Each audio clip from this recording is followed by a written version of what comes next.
Assalamualaikum warahmatullahi wabarakatuh. Alhamdulillahirabbil alamin, assalatu wassalamu ala Muhammadin wa ala alihi wa ashabihi ajmain, amma ba'd. Di kesempatan kultum ini saya akan menyampaikan tentang jabat tangan dengan bukan mahram. Jadi dalam Islam itu banyak aturan yang dengan aturan itu diharapkan hidup ini bisa terarah sesuai dengan tujuan dan desain penciptaan. Di agama lain tentunya longgar. Kalau di kita itu sampai buang air besar atau kecil, di samping tata caranya sampai kebersihannya. Jadi ada orang Yahudi masuk Islam gara-gara kagum dengan Islam yang sampai ngatur tentang BAB. Agama apa ini sampai BAB-nya diatur? Tapi dalam Islam diatur. Felix Xiao itu masuk Islam gara-gara dia kagum dengan kok sampai ngatur hubungan suami istri. Ada agama ngatur sampai ke situ. Dan saya banyak menyimak percakapan antara seorang dengan AI, dengan ChatGPT ya, tentang kebenaran Islam. Agama yang benar itu apa? Yang kedua tentang originalitas, keautentikan kitab suci. Dan itu semuanya merujuk kepada agama yang benar Islam.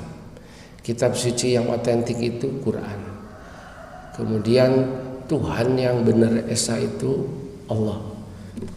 Dan ada 10 menitan. Banyak dengan kalau saya nyampaikan itu tentunya jadi pengajian ya. Boleh sesekali iseng pergi ke YouTube, percakapan ChatGPT tentang agama yang benar, muncul semua.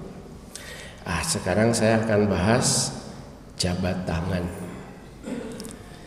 Di sekolah-sekolah tingkat SMTA itu kadang antara guru dengan murid itu seperti ayah dengan anak. Menurut saya bukan. Guru itu bukan orang tua wali siswa, karena nggak boleh dia dinikahkan oleh guru. Guru bukan walinya, dan dia mahram boleh dinikah, dan tentunya udah haid. Jangankan SMA, SMP aja udah pada haid. Jangankan SMP, SD kelas 5, kelas 6 udah haid, karena faktor makanan, pemicu hormon itu. Jadi lebih baik kalau saya lihat ya enggak usah bersentuhan jabatan kayak gitu. Tapi yang punya paham begini ini enggak banyak. Kalau enggak 1-2 orang. Jadi kayaknya jadi asing itu di lembaga itu. Kalau diingatkan itu justru pahamnya ekstrim. Ada juga pembinaan dari pihak keamanan ke lembaga. Ciri-ciri kelompok teroris itu adalah kalau salaman gak mau jabat tangan. Wong kire. Dan saya guru agamanya ya, saya kan gak jabat tangan saya. Lah kok ngomongnya gitu? Karena yang datang Pak Kapolsek saya gak berani, tak biarin aja. Cuma harusnya gak boleh gitu. Ya kita hormatilah kalau keyakinan itu diamalkan selama tidak ganggu. Emangnya ketika saya gak mau salaman dengan lawan jenis, ganggu apa ya sama orang? Saya pernah lama tinggal di Korea, nggak ada di Korea itu guru dengan murid salaman, padahal bukan muslim ya. Dia cuma annyeonghaseyo, annyeonghasimnika sambil nundukkan kepala gitu. Nggak ada yang salim cium-cium seperti di kita itu. Nah, saya sampaikan dalil ya, karena udah 5 menit. Saya ngasih pembukaan 5 menit. Dalam hadis dari Umamah binti Raqiqah radhiyallahu anha, Rasul itu bersabda, "Inni la usafihun nisa." Sungguh aku tidak pernah bersalaman dengan wanita. Hadis riwayat Nasa'i dan disahabikan oleh Albani dalam Sahih Nasa'i nomor hadis 4192. Bahkan dalam riwayat Ma'qal bin Yasir, Nabi sallallahu alaihi wasallam, la ayat anna bi ra'si ahadikum bimihyatin min hadidin khairun lahu min ayyamas samra'ata la tuhillu. Andai saja seseorang kepalanya ditusuk sampai tembus ke kemaluan, itu lebih baik. Kepalanya ditusuk sampai tembus, itu lebih baik min daripada ayyama samro'atan la tahillu, nyentuh wanita yang tidak halal.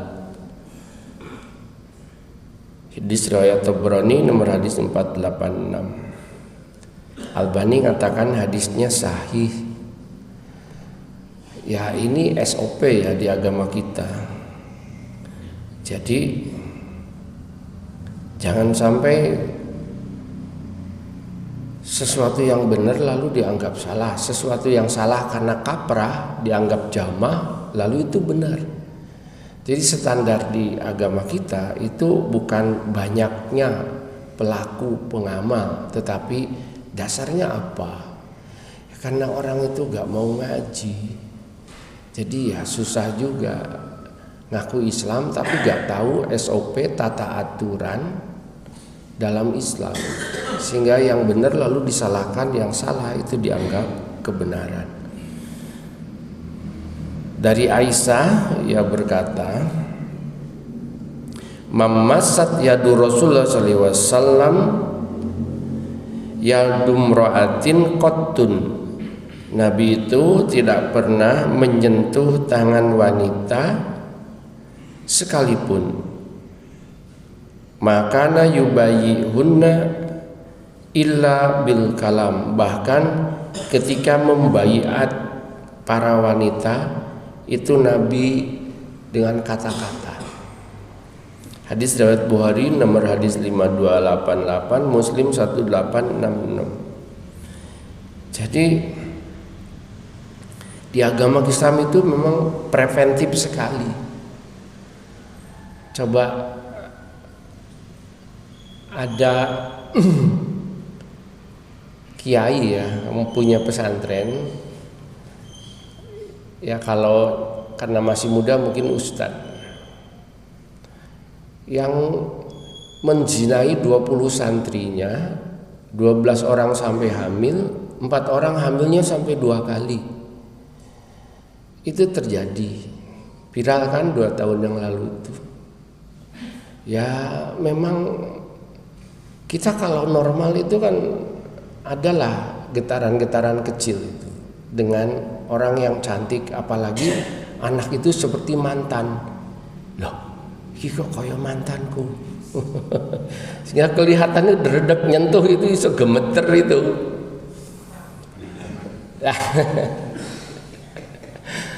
Nah itu. Jadi ada kiai yang menzinai 20 karena dianggap salaman atau zina itu ya suci. Yang di Jawa Barat itu. Jadi kan 2 tahun yang lalu ngikutin itu. Makanya kalau orang yang imannya kurang dari Nabi Yusuf, itu saran saya tidak usah nerima sentuhan, kecuali kalau udah kadung nyelonong gitu diterima, menghargai, biar gak nyakitin itu perasaan, ya diterima, disentuhkan lalu selesai itu. Wong kelas Nabi Yusuf aja diangkat jadi nabi gara-gara beliau itu diajak berzina, padahal dia senang. Juga itu wanitanya suka, tetapi Nabi Yusuf ingat kepada larangan dari Allah. Akhirnya dia jaga diri, bukan nggak mau banget, kepingin banget.